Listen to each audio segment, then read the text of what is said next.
السلام عليكم ورحمة الله وبركاته. بسم الله والصلاة والسلام على رسول الله. أبناء الطلاب والمامز اللي طالعين ولادهم للصف الرابع الابتدائي، إن شاء الله هنتناول مع بعض عرض المحتويات كتاب جيم الأضواء ل 2025.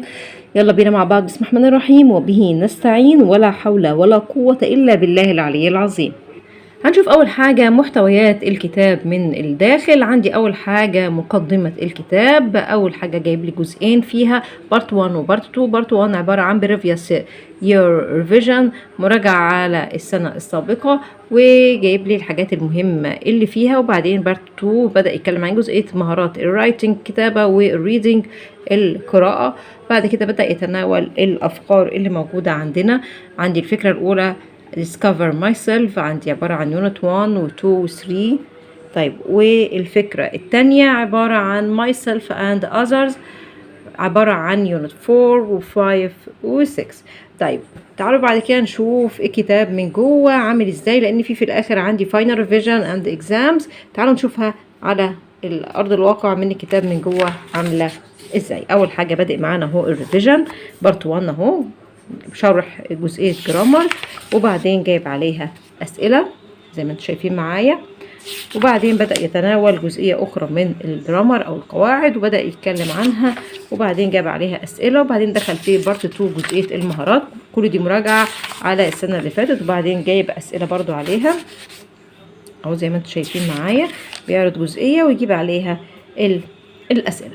طيب هنا reading skills، مهارات القراءة، وبعدين كيفية الإجابة على أسئلة قطعة الفهم. وبعدين بدأ الفكرة الأولى بقى، المنهج بتاع هذا العام. بدأ الفكرة الأولى I discover myself، جايب يونت 1 بدأ يتكلم عنه، ونبدأ نشوف يونت 1 عرضه ازاي. عرضه السنة دي جايب أول حاجة الكلمات المهمة، وجايب اهو الكلمات، وجايب بعد كده في أسئلة اهي، وبعدين بدأ يجيب المحادثة، وبعدين عمل أسئلة أو تدريبات على الدرس الأول. طيب بعد الدرس الأول بدأ أهو ما خلصه، دخل في الدرس الثاني، عرض الكلمات المهمة اللي فيه والأفعال والإكسبريشنز التعبيرات، وبعدين عمل أسئلة عليها. وبعدين بدأ عمل برضو تدريبات على الدرس الثاني ككل. طيب ندخل بعد كده في الدرس الثالث. عرض برضو الدرس الثالث، حكته اهي كلماته بالحاجات اللي فيه كلها، وبعدين برضو جاب فيه هنا عندي جزئية ماس عرضها اهو، وبعدين عمل امتحان على الدرس الثالث ككل.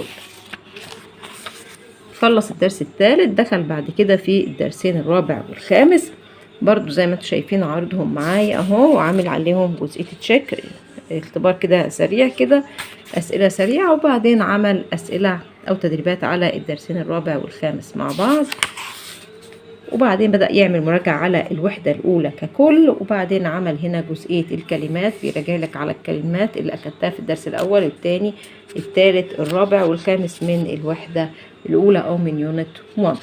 طيب بعد كده بدأ يتكلم على جزئية الرايتنج، الباراجرافات المهمة، وبعدين جاب هنا جزء خاص بقى لكتاب الطالب، أسئلة عليه أو منه يعني. وبعدين بدأ يتكلم هنا على امتحان على تيست يور سيلف على يونت 1 على الوحدة الأولى ككل، امتحان شامل اهوت بالباراجراف بتاعه.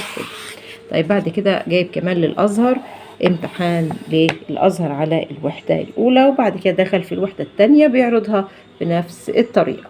طيب في حاجة جديدة بقى الكتاب عاملها السنة دي في 2025. عامل ايه؟ عامل ان بعد الوحدتين الاولى والثانية في اوريدي بيبقى في امتحان بتاع شهر اكتوبر، فهو هنا بعد ما خلص الوحدتين بدأ عمل مراجعة على المحتوى بتاع شهر اكتوبر الوحدتين، جايب اسئلة عليهم اهي، اسئلة امتحانات جايبها اهي، وجايب اهوت كمان من محافظات مختلفة اهو علشان يدرب الطالب على امتحان الشهر.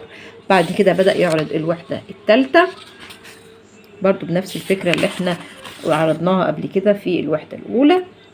عرض برضو الوحدتين 3 يونتس 3 and 4 الثالثة والرابعة، وبعدين عمل امتحان شهر نوفمبر على الجزئيات دي. عرض معانا الوحدتين الخامسة والسادسة، بيبقى بعدهم في final revision and exams. طيب تعالوا نشوف كده بيعرض لنا في ايه. قال هيعمل revision on vocab أو الفوكابلري الكلمات، وريفيجن اون جرامر، واكسرسايزز اون each 2 units تدريبات على كل وحدتين، وفي كمان قال لي 17 امتحان نهائي و4 امتحانات للازهر، وكمان الدمج عامل لهم امتحانين. تعالوا نشوف كده. قال اهو اول حاجه جايب يونتس 1 اند 2 الوحدتين الاولى والثانيه، عامل عليهم ريفيجن على الفوكاب الكلمات، ادي يونت 1 اهي وادي يونت 2 اهي الكلمات بتاعتهم المهمه، وبعدين عمل اختبار على جزئيه الكلمات، الاسئله اللي بتيجي خاصه بالكلمات او اسئله اللي تشوز كذا سؤال اهو، وبعدين برضو على كومبليت الاكمل، وبعدين بدأ يجيب الجرامر الخاص بالوحدتين الأولى والثانية شرحه، عاد تاني شرح يعني أو عمل ريفيجن عليه، وبعدين بدأ يعمل أسئلة عليه أو زي ما انتم شايفين أسئلة على الجرامر أهي، كل دي أسئلة.